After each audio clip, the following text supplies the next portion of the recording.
What's up, guys? This is Chris again from Vegas, member of the VTC, Vegas Transformers Club. What's up, Renz and Ed and Ken and Steven? What's up, the four other members of the Vegas Transformers Club? This video is for all the new Transformer collectors and for all the ones who are getting back into it that have been out of it for the past 5+ years. This is on your G1 Devastator. This is an original G1 Devastator from 84-85. Now, everyone knows as well as I do, this is what the original G1 Devastator really looks like. This brick with the little arms. Sorry, I didn't prepare for the lighting on this one. Let me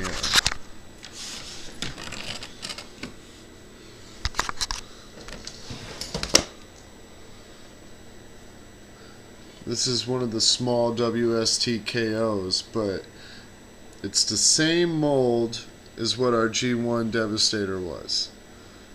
So that's what you got for hips, thighs. That's the crotch plate. That's supposed to be the hips and thighs. Anyways, you get the picture. It was a poor representation of the actual G1 Devastator in the cartoon. So,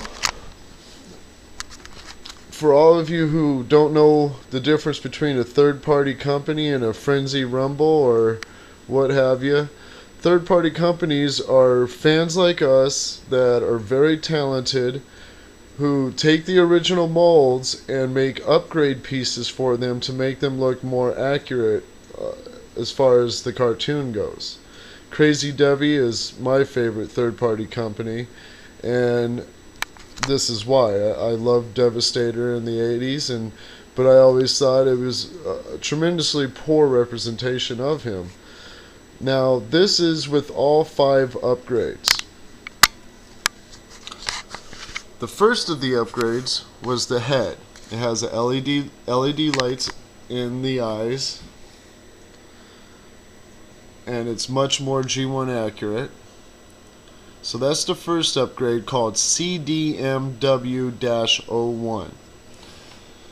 And of course, you could go to Crazydevy.com and check out the parts, but most of them are sold out. You gotta look for them, like at TF Source and Big Bad Toy Store. They always get restocked.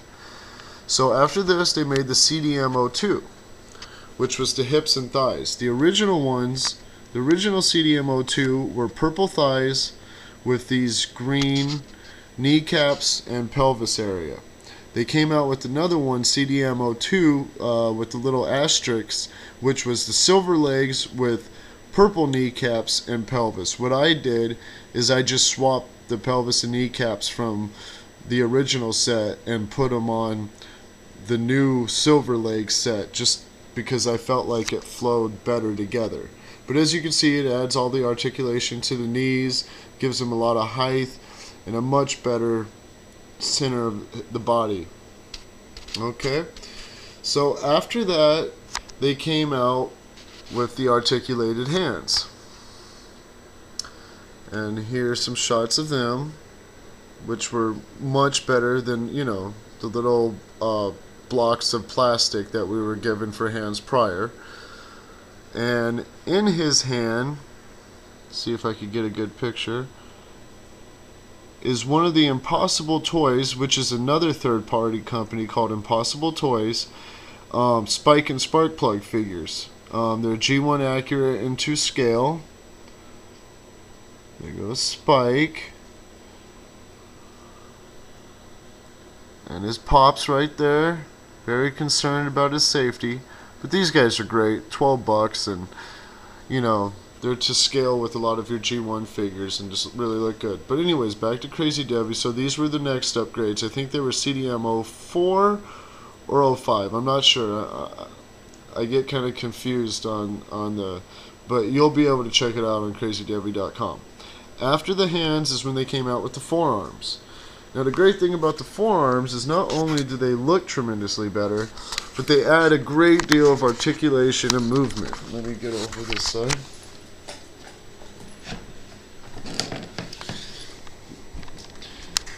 They were able to even out. There was a little bit of a length difference from the right arm to the left arm. They're now evened out due to these new forearm pieces.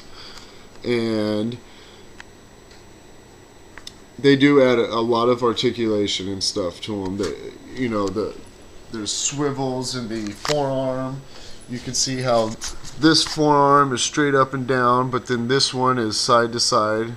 The whole forearm swivels, and then you've got free range of motion with those new joints, making them look way, way, way better.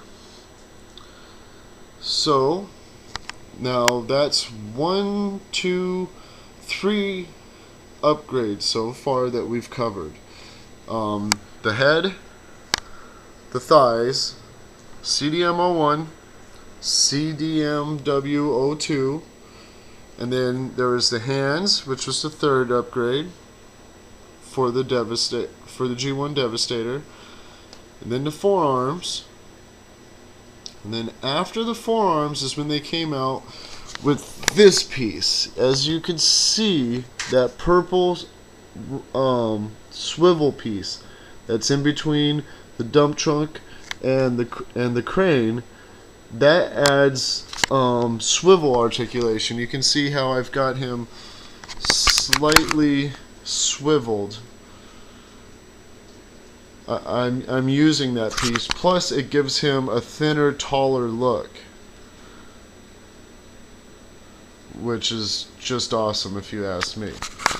Now yes, there is a gap that is created as a result, as you can see, but the next upgrade after the set that I'm showing you right now will be a bigger chest shield that'll cover all that area up.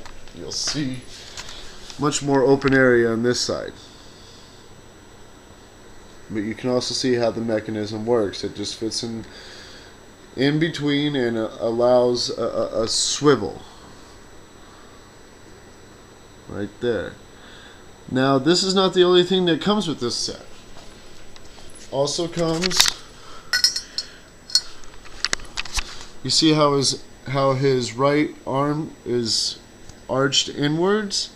It's a stationary little 90-degree piece, or 45-degree angle piece, that allows him to bring his shoulder in. As you can see,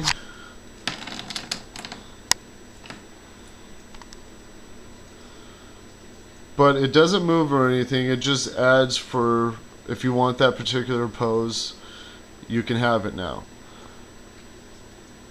Now, this is the third part of this. Is all the same upgrade. This is all the fifth upgrade. It's right there, a purple mixing barrel for Mixmaster. Now you can't beat that. As you all know, the original was green that comes with it. It pops out real easy and then pops in. Now those Decepticon labels don't come on it. No labels come on anything. Those are all from repro labels that I've put on. But anyways, there you go.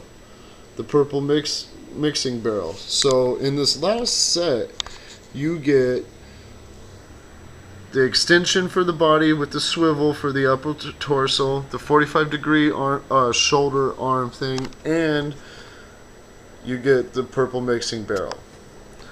Next, they'll come out with the new chest shield. That little Decepticon symbol came with my iGear PP01 Gold, as well as this Gold Megatron gun that I have in here.